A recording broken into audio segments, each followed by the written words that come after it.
K Antony തന്നെയാണ് മകനെ BJP-യിലോട്ട് പറഞ്ഞു വിട്ടത്. കൃത്യമായിട്ട് ഞാൻ പറയാം.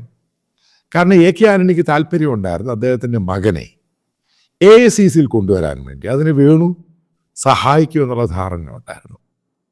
അപ്പോൾ വേണു അത് KC വേണുഗോപാൽ അത് അനുകൂലമായിട്ട് പറഞ്ഞില്ല.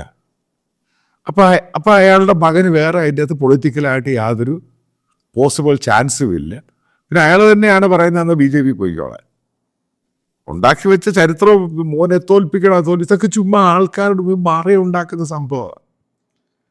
ഇതൊക്കെ ഓരോ സംഭവങ്ങളൊക്കെ ഇപ്പം ഞാൻ അറിയാൻ സാധിച്ച കഴിഞ്ഞ 1-2 വർഷം മുമ്പ് നമ്മുടെ എൻ്റെ ഒരു സുഹൃത്തു കൂടിയാണ് നമ്മുടെ ചെറിയാൻ ഫിലിപ്പ്. അദ്ദേഹം കേരളത്തിൻ്റെ ചരിത്രവും പൊളിറ്റിക്കൽ ചരിത്രവുമായിട്ട് ബന്ധപ്പെട്ട് ഒരു പുസ്തകം എഴുതിക്കൊണ്ടിരുന്നു. നേരത്തെ അദ്ദേഹത്തിൻ്റെ പുസ്തകം കേരള പൊളിറ്റിക്കൽ, അത് വളരെ ഫേമസ് ബുക്കാണ്. അത് വ്യക്തമായിട്ട് കേരളത്തിൻ്റെ പൊളിറ്റിക്കൽ ഹിസ്റ്ററി കൃത്യമായിട്ട് പറയുന്നുണ്ട്.